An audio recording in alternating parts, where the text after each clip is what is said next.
మూడేళ్లుగా కొనసాగుతున్న Russia Ukraine యుద్ధానికి ముగింపు పలికేందుకు అమెరికా ప్రయత్నాలు ముమ్మరం చేసింది. సౌదీ అరేబియాలో అమెరికా విదేశాంగ శాఖ మంత్రి మార్కో రూబియో, రష్యా విదేశాంగ శాఖ మంత్రి లావ్రోవ్ యుద్ధంపై చర్చలు జరిపారు. ఇక ఈ చర్చలను ముందుకు తీసుకెళ్లేందుకు ఒక ఉన్నత స్థాయి కమిటీని ఏర్పాటు చేయాలని నిర్ణయించారు. అయితే ఇది చర్చల ప్రారంభం కోసం ఏర్పాటు చేసిన సమావేశం కాదని, యుద్ధాన్ని ముగించేందుకు రష్యా సిద్ధంగా ఉందో లేదో తెలుసుకునేందుకు మాత్రమేనని అమెరికా వెల్లడించింది.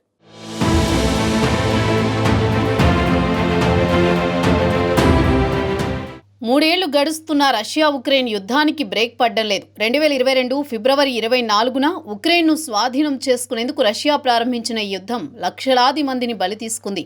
ప్రపంచ దేశాలు రష్యాపై ఆంక్షలు విధించినా దానికి పుతిన్ ఏమాత్రం తలగ్గకుండా ఉక్రెయిన్పై దాడులు కొనసాగిస్తున్నారు. కానీ అమెరికా అధ్యక్షుడిగా ట్రంప్ బాధ్యతలు చేపట్టిన తర్వాత పరిస్థితులు మారిపోయాయి. ఉక్రెయిన్తో శాంతి చర్చలకు తాము సిద్ధంగా ఉన్నామని పుతిన్ ప్రకటించారు. దీంతో ఇటీవల ట్రంప్ పుతిన్తో ఫోన్లో మాట్లాడారు. యుద్ధాన్ని ముగించే అంశంపై ట్రంప్ పుతిన్తో చర్చలు జరిపారు. త్వరలోనే నేరుగా ఇద్దరూ కలుస్తామని ట్రంప్ ప్రకటించారు. అయితే తమ భాగస్వామ్యం లేకుండా జరిగే చర్చలను తాము అంగీకరించమని జెలెన్స్కీ ఆగ్రహం వ్యక్తం చేశారు. అయితే దీనిపై స్పందించిన ట్రంప్ యుద్ధానికి సంబంధించి జరిగే చర్చల్లో ఉక్రెయిన్ను భాగస్వామ్యం చేస్తామన్నారు.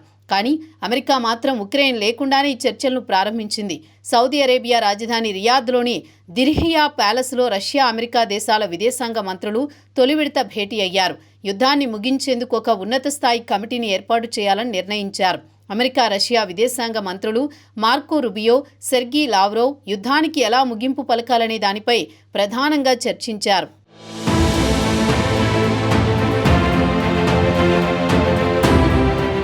దాదాపు 3 ఏళ్ల తర్వాత అమెరికా, రష్యా మధ్య భేటీ జరిగింది. ఈ సమావేశంలో ఈ రెండు దేశాల మధ్య ఆర్థిక లావాదేవీలు సహా కీలక అంశాలపై చర్చించారు. ఇక అమెరికా అధ్యక్షుడు డొనాల్డ్ ట్రంప్, రష్యా అధ్యక్షుడు వ్లాదిమిర్ పుతిన్ మధ్య భేటీ తేదీ మాత్రం ఈ సమావేశంలో ఖరారు కాలేదు. ఇది చర్చల ప్రారంభం కాదని, యుద్ధం ముగింపునకు రష్యా నిజంగా సిద్ధంగా ఉందో లేదో తెలుసుకోవడానికని అమెరికా ప్రతినిధి పేర్కొన్నారు. దాని ఆధారంగా సమగ్ర చర్చలు ఉంటాయన్నారు. తాము అమెరికాతో సంబంధాలను మెరుగుపరుచుకునేందుకు ఈ చర్చలు ఉపయోగపడతాయని రష్యా ఆశాభావం వ్యక్తం చేసింది. ఈ సమావేశంలో సౌదీ అరేబియా యువరాజు మహమ్మద్ బిన్ సల్మాన్ దీనిలో కీలక పాత్ర పోషించారు. శాంతి చర్చలు, ద్వైపాక్షిక సంబంధాలు మరింత విస్తృత సహకారం అందించుకునేందుకు వాషింగ్టన్, మాస్కోల్లోని దౌత్య కార్యాలయాల్లో సిబ్బందిని తిరిగి నియమించుకునేలా ఇరుపక్షాలు నిర్ణయం తీసుకున్నాయి. ఒకవైపు సౌదీ అరేబియాలో చర్చలు జరుగుతున్న సమయంలోనే రష్యా కీలక ప్రకటన చేసింది. ఉక్రెయిన్ అధ్యక్షుడు జెలెన్స్కీతో అవసరమైతే చర్చలు జరిపేందుకు రష్యా అధ్యక్షుడు పుతిన్ సిద్ధంగా ఉన్నారని రష్యా అధ్యక్ష భవనం క్రెమ్లిన్ ప్రకటించింది. ఇక సౌదీ అరేబియాలో జరుగుతున్న సమావేశానికి సంబంధించి ఇప్పుడే ఎలాంటి ప్రకటన చేయబోమని తెలిపింది.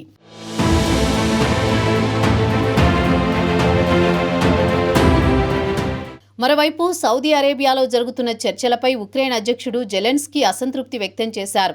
తాము లేకుండా తమ దేశానికి సంబంధించిన చర్చలు ఎలా జరుపుతారని జెలెన్స్కీ ప్రశ్నించారు. అమెరికా మద్దతు లేకుండా తాము ఎక్కువ రోజులు మనుగడ సాగించలేమన్నారు. జెలెన్స్కీ చేసిన వ్యాఖ్యలపై అమెరికా అధ్యక్షుడు డొనాల్డ్ ట్రంప్ ఆగ్రహం వ్యక్తం చేశారు. జెలెన్స్కీ ఒక అసమర్థ నేత అని, అసలు రష్యా ఉక్రెయిన్ యుద్ధం మొదలవడానికి కారణమే జెలెన్స్కీ అని అన్నారు. యుద్ధానికి ముగింపు పలికేందుకు జెలెన్స్కీ రష్యాతో ఎప్పుడో డీల్ కుదుర్చుకోవాల్సిందన్నారు. సౌదీలో చర్చలకు తమను పిలవలేదని జెలెన్స్కీ అంటున్నారని, 3 ఏళ్ల నుంచి ఆయన ఏం చేస్తున్నారని ట్రంప్ ప్రశ్నించారు. ఈ నెలలోనే రష్యా అధ్యక్షుడు పుతిన్తో తాను మాట్లాడతానని, యుద్ధం ఆపేందుకు పుతిన్, జెలెన్స్కీ ఇద్దరితో సంప్రదింపులు జరుపుతున్నానని ట్రంప్ తెలిపారు. ఇక నాటో దేశాలు కూడా రియాద్ వేదికగా జరుగుతున్న రష్యా, అమెరికా మధ్య సమావేశాన్ని నిశితంగా పరిశీలిస్తున్నారు.